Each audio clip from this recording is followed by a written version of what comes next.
कौन सा ऐसा रहस्य है कि देवता भी इस मास की कामना करते हैं। सूची ने नेत्र बंद करके भगवान नारायण का स्मरण किया। उनके मुख पर अद्भुत तेज प्रकट हो उठा। फिर वे बोले, हे मुनियों, कथा अत्यंत पवित्र है। इसे सुनने मात्र से जीव के भीतर भक्ति जागृत होने लगती है। ये वही कथा है उसे भगवान श्री कृष्ण ने धर्मराज युधिष्ठिर को सुनाया था। मेरे प्यारे श्रोताओं, अब आप मन को एकाग्र कर लीजिए। ये कथा केवल कानों से नहीं, श्रद्धा से सुनने योग्य है। वहां पर युग में जब महाभारत का युद्ध समाप्त हुआ, तब धर्मराज युधिष्ठिर के मन में अनेक प्रकार के प्रश्न उठने लगे। युद्ध के विभीषक आकर उनका हृदय व्याकुलता उन्हें लगता था कितने प्राणी के विनाश का पाप उन्हें ना लग जाए। वे निरंतर धर्म का विचार करते रहे। एक दिन भगवान श्री कृष्ण हस्तिनापुर में विराजमान थे। धर्मराज ने विनम्र होकर कहा, हे पुरुषोत्तम प्रभु, आप समस्त जगत के पालन करता है, कृपा करके मुझे ऐसा उपाय बताइए जिससे मनुष्य पापों से मुक्त होकर आपकी भक्ति प्रदान कर सके। ऐसा कौन सा व्रत है जो दुर्लभ, निर्धन और अन्य जीव भी कर सके और जिससे उसे महान पुण्य प्राप्त हो। तब भगवान श्री कृष्ण मुस्कुराए। उनके नेत्रों में एक करुणा झलक रही थी। बोले, हे धर्मराज, तुमने अत्यंत उत्तम प्रश्न किया है। यह प्रश्न केवल तुम्हारे लिए नहीं, आने वाले कलयुग के असंख्य जीवों के कल्याण के लिए है। सुनो, मैं तुम्हें इस पुरुषोत्तम मास की महिमा सुनाता हूँ जो समस्त मासों में श्रेष्ठ है। भगवान बोले, जब सृष्टि की रचना हुई तब काल चक्र भी बनाया गया। 12 मासों की व्यवस्था हुई। प्रत्येक मास किसी न किसी देवता के अधीन हुआ, किंतु एक अतिरिक्त कालखंड ऐसा था जिसे कोई स्वीकार नहीं कर रहा था। अत्यंत दुखी होकर इधर उधर भटकने लगा। देवता ने कहा, तुम्हारा तो कोई स्थान नहीं है। ग्रहों ने भी उसे तुच्छ समझा था। वो निराश होकर बैकुंठ पहुंचा। आज समझ रहा, जब संसार ठुकरा देता तब भगवान आश्रय बनते हैं। यही सनातन धर्म का संदेश है। भगवान श्री कृष्ण आगे बोले, मलिन और दुखी मास मेरे सामने आकर रोने लगा।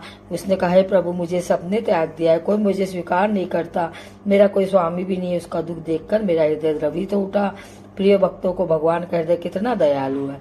जो संसार से ठुकराया जाता है, भगवान उसे अपने हृदय से लगा लेते हैं। तब विष्णु ने कहा, मासास से तुम मेरे हो, मैं तुम्हें अपना नाम देता हूँ। तुम पुरुषोत्तम मास कहलाओगे। जो तुम्हारी सेवा करेगा वही सेवा का फल पाएगा, और जो तुम्हारे समय में जब करेगा वह अनंत गुना फल पाएगा। जो तुम्हारे समय में स्नान दान, दीप दान, गीता पाठ, तुलसी सेवा और हरि नाम संकीर्तन करेगा, उस पर मेरी विशेष कृपा होगी। यह सुन मास आनंद से भर उठा। उसका दुख मिट गया। देवता भी आश्चर्यचकित रह गए कि जिसे सबने तुच्छ समझा था वही अब भगवान का प्रिय बन गया। यानी कि भगवान की कृपा जब किसी पर होती है तब उसका तिरस्कार भी सम्मान में बदल जाता है। भगवान श्री कृष्ण ने धर्मराज से कहा, हे युधिष्ठिर, इस मास में जो प्राणी प्रातः काल से स्नान करके श्रद्धा से मेरा स्मरण करता है, उसके जन्मों के पाप नष्ट हो जाते। जो गंगा, यमुना, गोदावरी, नर्मदा या किसी पवित्र नदी में स्नान करता है, उसे महान पुण्य की प्राप्ति होती है। यदि तीर्थ में जाना संभव ना हो तो घर में ही शुद्ध भाव से स्नान करके भगवान का ध्यान करना चाहिए। फिर भगवान बोले, इस मास में दान का विशेष महत्व है। अन्न दान, वस्त्र दान को दान, दीप दान, जल दान से जीव के पाप दूर होते हैं। विशेषकर जरूरतमंदों की सेवा करने में मैं अत्यंत ही प्रसन्न होता हूँ। जरा विचार कीजिए, धर्म केवल पूजा तक सीमित नहीं है।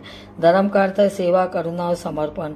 भगवान श्री कृष्ण आगे कहने लगे, जो व्यक्ति पुरुषोत्तम मास में तुलसी की सेवा करता है, प्रतिदिन दीप जलाता है, गीता का पाठ करता है और हरि नाम का संकीर्तन करता है, उसके घर में दरिद्रता शांति टिक नहीं सकती। मेरे प्यारे श्रोताओं, तुलसी केवल एक पौधा नहीं है, भगवान विष्णु को अत्यंत ही प्रिय है। पुराण में कहा गया है कि जहाँ तुलसी होती है वहाँ स्वयं भगवान का निवास होता है। भगवान ने कहा, इस मास में पितरों का तर्पण करने से भी विशेष फल मिलता है। जो अपने पूर्वजों को श्रद्धा से जल अर्पित करता है, उसके पितर संतुष्ट होकर उसे आशीर्वाद देते हैं। धर्मराज तंत्र ध्यान से ये सब सुन रहे थे। उसके मन का संशय धीरे धीरे समाप्त हो रहा था। उन्होंने पूछा कि हे प्रभु, क्या केवल बड़े बड़े यज्ञ करने वाले इस मास का फल प्राप्त करते हैं? भगवान श्री कृष्ण बोले, नहीं धर्मराज, इस मास का सबसे बड़ा आधार है श्रद्धा। निर्धन व्यक्ति यदि केवल एक दीपक भी श्रद्धा से जलाए तो मुझे बहुत ही प्रिय है। कोई यदि केवल एक समय भोजन करके मेरा नाम ले ले तो उसे महान फल प्राप्त होता है। कोई यदि सच्चे मन से नारायण कहे भी मैं उसकी ओर दौड़ा चला आता हूँ। प्रिय भक्तों, यही तो भगवान की महानता है। उन्हें बाहरी वैभव नहीं, हृदय की भक्ति चाहिए। तब भगवान ने एक अत्यंत ही सुंदर प्रसंग सुनाया। उन्होंने कहा, प्राचीन काल में एक निर्धन ब्राह्मण था, उसके पास धन नहीं था, किंतु हृदय में मेरी भक्ति थी। जब पुरुषोत्तम मास आया तब उसने निश्चय किया कि प्रतिदिन प्रातः स्नान करेगा, उसी को जल देगा और गीता का पाठ करेगा। उसके पास घी का दीपक जलाने का सामर्थ्य नहीं था, इसलिए उसने तिल के तेल से छोटा सा दीपक जलाया। भगवान बोले, उस ब्राह्मण ने पूरे मास अत्यंत श्रद्धा से व्रत किया। अंत में जब उसका शरीर छूटा तब मेरे दूत उसे बैकुंठ ले आए। क्योंकि उसने प्रेम से मेरा स्मरण किया था। आज समझ रहे, भगवान के यहाँ साधन नहीं, भावना देखी जाती है। धर्मराज ने तो बाहर आए, उन्होंने कहा, हे प्रभु, कलयुग के लोग अत्यंत दुर्बल होंगे, उनके पास समय भी कम होगा और मन भी बड़ा चंचल होगा, क्या वे भी इस मास का लाभ पा सकेंगे? भगवान श्री कृष्ण बोले, धर्मराज, कलयुग में तो मास और भी अधिक कल्याणकारी होगा, क्योंकि उस समय क्योंकि उनके पास उस समय भी कम होगा, मन भी बहुत ही चंचल होगा, क्योंकि इस समय जीव पापों से घिरे होंगे। इसलिए मैंने इस मास में अपनी विशेष शक्ति स्थापित की है। जो कलयुग में पुरुषोत्तम मास का सम्मान करेगा, मैं स्वयं उसका मार्गदर्शन करूंगा। ये सुनकर सभी लोग भाव विभोर हो उठे। भगवान के मुख से निकला प्रत्यक्ष अमृत के समान था। प्रिय भक्तों, यही कारण है कि संत महात्मा अधिक मास आने पर विशेष जब कीर्तन और कथा का आयोजन करते हैं, गांव गांव में हरि नाम संकीर्तन होता है, मंदिरों में दीप जलते, भक्तजन तुलसी की परिक्रमा करते हैं, गीता का पाठ होता है, क्योंकि ये मास केवल तिथि नहीं, भगवान की जीवों पर विशेष कृपा का समय है। और जबकि कृपा बरसती है, जब सूखा हुआ हृदय भी भक्ति से हरा भरा हो जाता है, पापों से भरा जीवन भी पवित्र बन जाता है, निराश मन में भी आशा का दीप ज्वल उठता है। इस प्रकार भगवान श्री कृष्ण धर्मराज को पुरुषोत्तम मास के अद्भुत महिमा सुनाते रहे और धर्मराज का हृदय धीरे धीरे भगवान की भक्ति में डूबता चला गया। धर्मराज युधिष्ठिर भगवान श्री कृष्ण के मुख से पुरुषोत्तम मास की अद्भुत महिमा सुन रहे थे। उनके हृदय में भक्ति का एक नया प्रकाश जाग उठा था।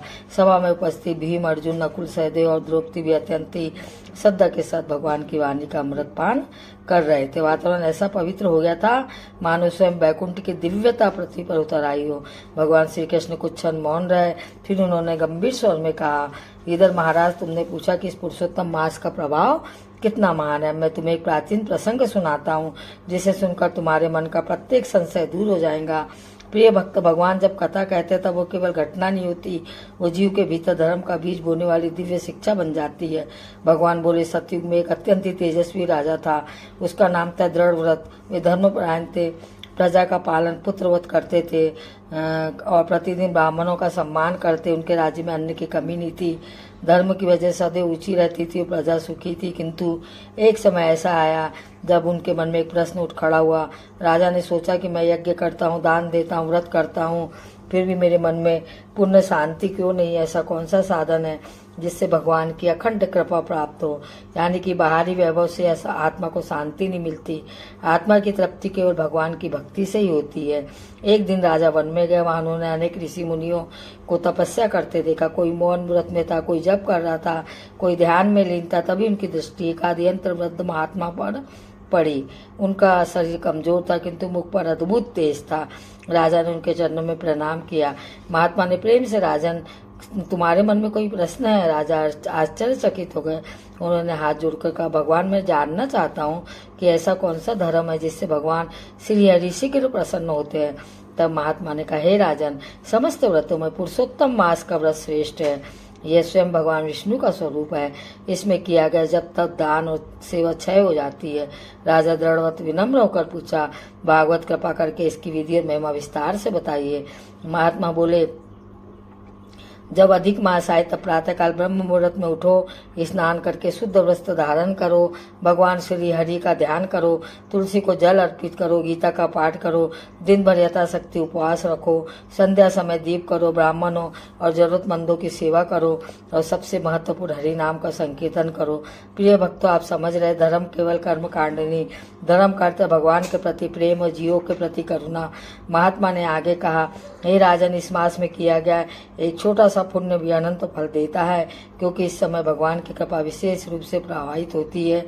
राजा ने उसी क्षण संकल्प किया कि वे पुरुषोत्तम मास का व्रत पूर्ण श्रद्धा से करेंगे। समय बीता, अधिक मास आया, पूरे राज्य में उत्सव जैसा वातावरण बन गया। मंदिरों में भजन होने लगे, स्त्रियां तुलसी के समीप दीप जलाने लगी, ब्राह्मण वेद पाठ करने लगे। राजा स्वयं प्रातःकाल नदी में स्नान करने जाते। जब अब राजा धर्ममय हो गए, तब पूरी प्रजा का जीवन भी पवित्र हो जाता है। राजा प्रतिदिन स्नान के बाद भगवान विष्णु के मंदिर जाते। वहाँ वे शंख चक्र गदा और पद्मधारी भगवान का ध्यान करते हुए आंसू से प्रार्थना करते हैं, पुरुषोत्तम प्रभु मुझे अपने चरणों में स्थान दीजिए, मेरे भीतर के अहंकार और मुंह के अंधकार को दूर कर दीजिए। उनकी विनम्रता देखकर भगवान अत्यंत ही प्रसन्न हुए। उधर राज्य में अत्यंत निधन वृद्धा रहती थी, उसका कोई भी सहारा नहीं था। प्रतिदिन दूसरों के घरों में काम करके अपना जीवन चलाती थी। जब उसने लोगों को पुरुषोत्तम मास का व्रत करते देखा, तब उसके मन में भी भक्ति जाग उठी। लेकिन उसके पास न तो दान देने के लिए धन था और न ही घी का दीपक जलाने की सामर्थ्य थी। दुखी हो रोने लगी, प्रभु सब लोग आपकी पूजा कर रहे हैं, लेकिन मैं निर्धन हूँ, मैं आपकी सेवा कैसे करूँ। प्रिय भक्त भगवान भक्त के आंसू कभी व्यर्थ नहीं जाने देते। महात्मा बोले, जब अधिक मास आए तब प्रातःकाल ब्रह्म मुहूर्त में उठो, स्नान करके शुद्ध वस्त्र धारण करो, भगवान श्री हरि का ध्यान करो, तुलसी को अर्पित करो, गीता का पाठ करो, दिन भर यथाशक्ति उपवास करो और जरूरतमंदों की ब्राह्मणों की सेवा करो। सबसे महत्वपूर्ण हरि नाम का संकीर्तन करो। प्रिय भक्तों, आप समझ रहे, धर्म केवल कर्म कारण नहीं, धर्म का अर्थ भगवान के प्रति प्रेम और जीवों के प्रति करुणा। महात्मा ने आगे कहा, हे राजन, इस मास में किया गया एक छोटा सा पुण्य भी अनंत फल देता है, क्योंकि इस समय भगवान की कृपा विशेष रूप से प्रवाहित होती। राजा ने इसी क्षण संकल्प कर लिया कि पुरुषोत्तम मास का व्रत पूर्ण श्रद्धा से करेगा। समय बीता, अधिक मास आया, पूरे रात में उत्सव जैसा वातावरण बन गया। मंदिरों में भजन होने लगे, स्त्रियां तुलसी के समीप दीप जलाने लगी, ब्राह्मण वेद पाठ करने लगे। राजा स्वयं काल नदी में स्नान करने जाते। जरा विचार कीजिए, जब राजा धर्ममय हो जाए तब पूरी प्रजा का जीवन भी पवित्र हो जाता है। राजा प्रतिदिन स्नान के बाद भगवान विष्णु के मंदिर जाते। वहाँ वे शंख चक्र गदा और पद्मधारी भगवान का ध्यान करते और आंसू से प्रार्थना करते, पुरुषोत्तम प्रभु मुझे अपने चरणों में स्थान दीजिए, मेरे भीतर के अहंकार को दूर कर दीजिए। उनकी विनम्रता देखकर भगवान बहुत ही प्रसन्न हुए।